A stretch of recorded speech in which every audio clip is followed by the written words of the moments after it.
นับจาก1 ฮอด 3 1 2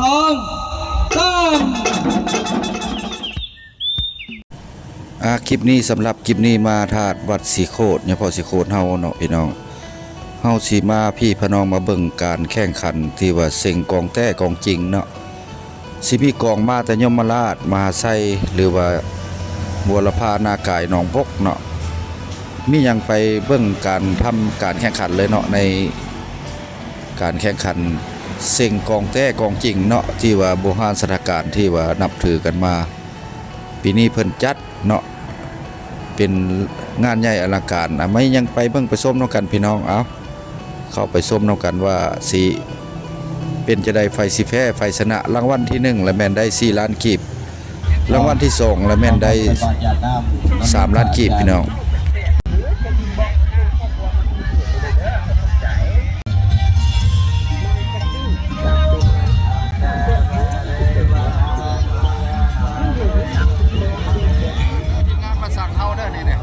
สบายดีไงทีมงานของเต้ของจริงเนี่ยมาสั่งเขาได้เนี่ยในบ้านเขาเนี่ยใหญ่มันก็มาเนาะดีจะได้สัมภาษณ์ปีนี้เพราะว่าเป็นปีพิเศษทางคณะนำศิลปะ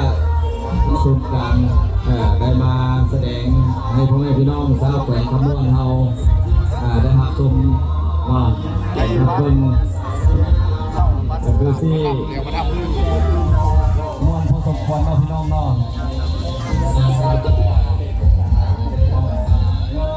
ปัจจุบันนี้ทางสหายกระแปงกำลังถ่ายทอดสดอยู่บริษัทกองยูทูบซิงเปอร์กระแปงซองยูทูบเบอร์เนาะถ่ายเบอร์เดอร์ถ่ายกระแปงเด้อรถใหญ่กองบ้านไหนนี่ผู้นี่บ้านน้องปิงน้องปิงนั่นแหละมาจากเมืองยมราชมาจากเมืองยมราชเนาะคู่นี้ดิคู่นี้สวรรค์มาจากเมืองยมราชโดยแต่ว่าสิเข้าแข่งขันในมื้อนี้กองไปละบ้านมาฮอดละบ่เนาะมาฮอดมาถึงมาละบ่จะได้เข้าแข่งขันเนาะพ่อเนาะติดตามเพิ่นเนาะจะได้อันนี้ยมราชอันนี้ก็ยมราชคือกันเนาะบ้านน้องปิงเมืองยมราชเนาะโดยบ้านคนละบ้านเมืองเดียวกันนะพี่น้องกองเต้กองจริงท่านผู้ชมเด้อรางวัลมีมารางวัลที่1เลยแม่นว่า4 ล้านกีบรางวัลที่2เนี่ย3 ล้านกีบ3 ล้านรางวัลที่1ละ4 ล้านกีบท่านผู้ชมรางวัลที่2ละแม่น3 ล้านเลื่อนล้าน1เนาะ3 ล้านโดยรางวัลที่4ก็จะได้ผ่านสำเร็จมาการนั่นการแสดงนำแขวงขมวนของพวกเราเนาะให้พี่น้องสาวแขวงขมวนได้ครับชมรับเสียครับเบิ่งนับกันเนาะ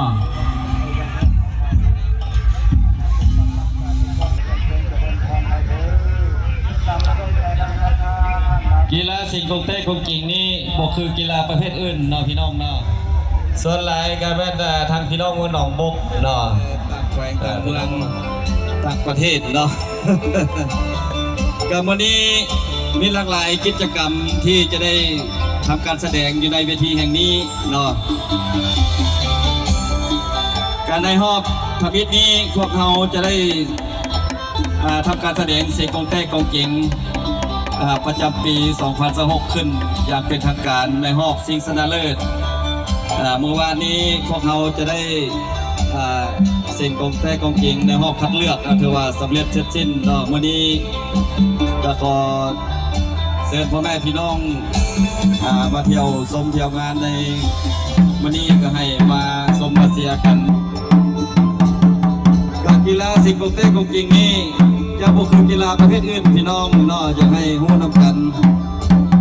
ผู้เฒ่ากันที่ได้ผู้นุ่มตา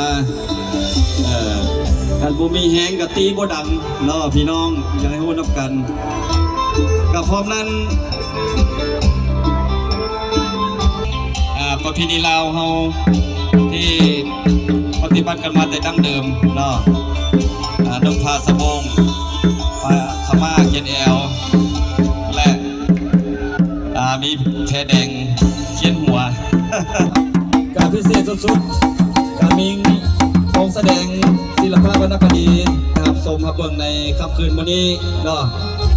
อย่าพลาดพี่น้องอย่าพลาดคนแต่ผู้ใดบ่มีตั้งนั่งก็ให้ยืนตั้งเพิ่นมีจำกัด ตั้งเพิ่นมีจำกัดต้องพี่น้องเนาะอ้าว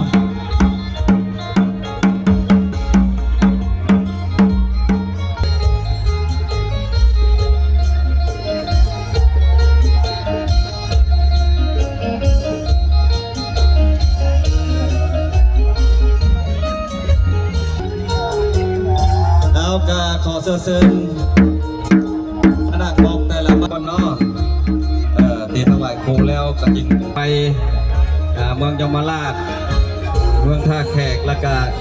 เมืองขับเกิดแขวงบุรีคำไซขับเกิดยินดีภาพหัวหน้าโครงการให้งานและสวัสดิการสังคมเมืองท่าแขกมีท่าน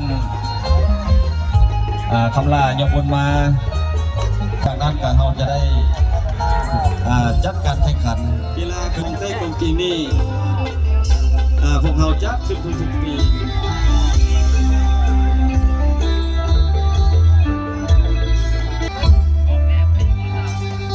และบ้านสังเมืองเซบังไฟบ้านสองเมืองเหนือเมืองหนองบกแต่เขาห้องชนะเลิศอันนี้โทรภาพปันลองงัวเด้อนี่ท่านยินปัน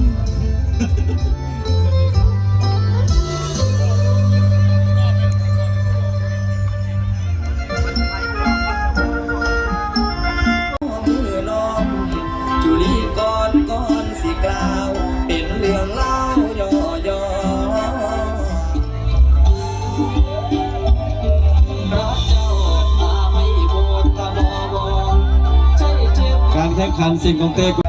นับถึง1 ฮอด 3 1 2 3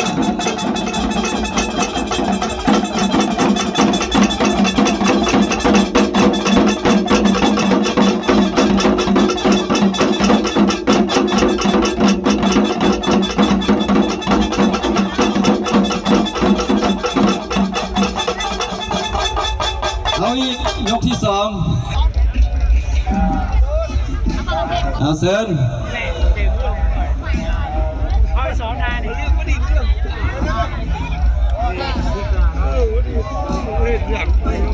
อันนี้ตีถวายครูบาอาจารย์นั่นแหละพี่น้องเนาะหรือว่าถวายพญาศรีโคตรเริ่มตี 3ยกเด้อยกที่ 1จบไปแล้วยังยกที่ 2เซินตี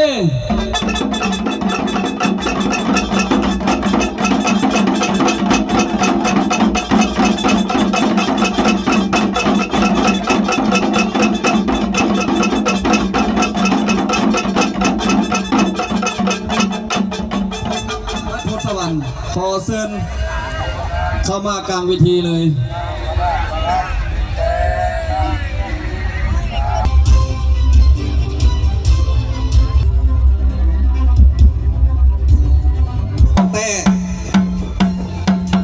ติกา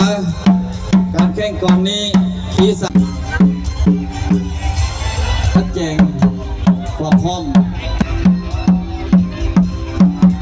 ไปสิ่งที่ 3กองมาเดียวตีเดียวบางเทื่อน้องพี่น้องกองเมืองเดียวตีเดียวยกที่ 1นับแต่1 ฮอด 3 1 2 3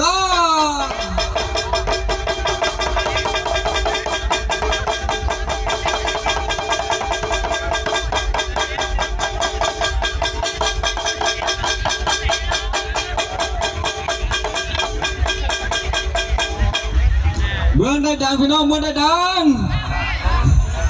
ดังเท่าเดียวคนที่ 2พูดละ3 นาที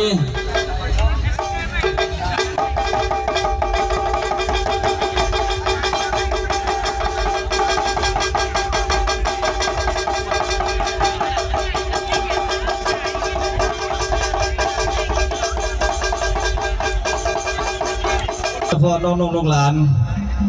มาแต่ใกล้แต่ไกลยกที่ 3 เซิงเต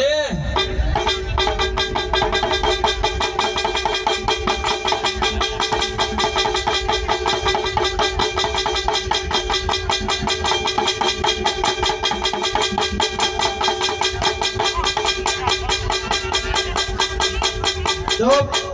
คู่ที่3กองจริงกาเกียบเลยเด้อกองจริงบ้านนี้พบกับบ้านนาจักปลา2กองบ้านเดียวแข้งเดียวเนาะพี่น้องเนาะ กองบ้านเดียวแข้งเดียวพอเพิ่นมาหลายคู่มุกแฝงขมวน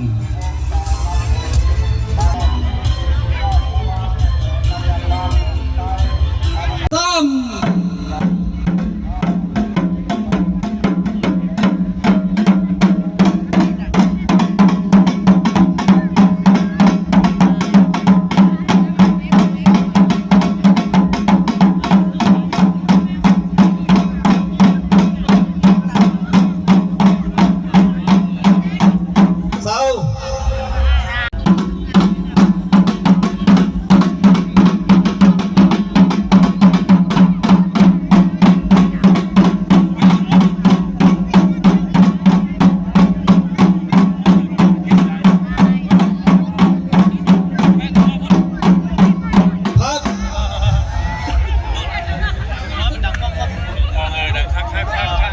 ต่างแต่พอได้เข้าน้ำเนาะ บางทีเพิ่นเข้ากับมีในทางหลังพอได้ยัง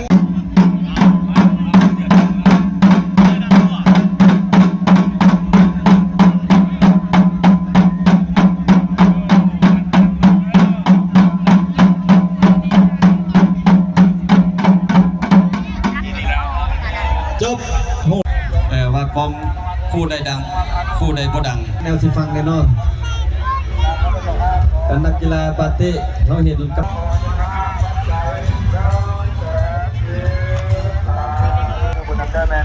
ยันอยู่เนาะยันผลการให้คะแนนของคณะกรรมการได้สามารถออกมาแล้วน่าจะปาหนึ่งได้18คะแนน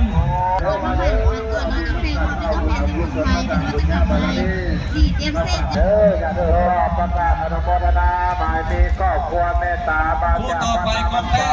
ไม่ได้ทำให้ได้บามีครอบครัวนางดาละกรมาจากบ้าน การแข่งขันถือว่าจบลงไปท่านผู้ชมเนาะคลิปนี้ก็ถือว่าตีสร้างน้ำนองกับวิดีโอนี้ก็ขอยุดไว้เพียงซ้ำนี้พี่น้องปีหน้าพาใหม่พบพ่อกันใหม่เด้อพี่น้องผิดพลาดประการใดขออภัยเนาะพี่น้องเฮาทางซองเบาแปลงบรรณาพาเข้าไปเป็นกำลังใจพอได้เฮ็ดคลิปต่อไปเด้อพี่น้องเฮาหมดสุขุสุคนไปก่อนพี่น้อง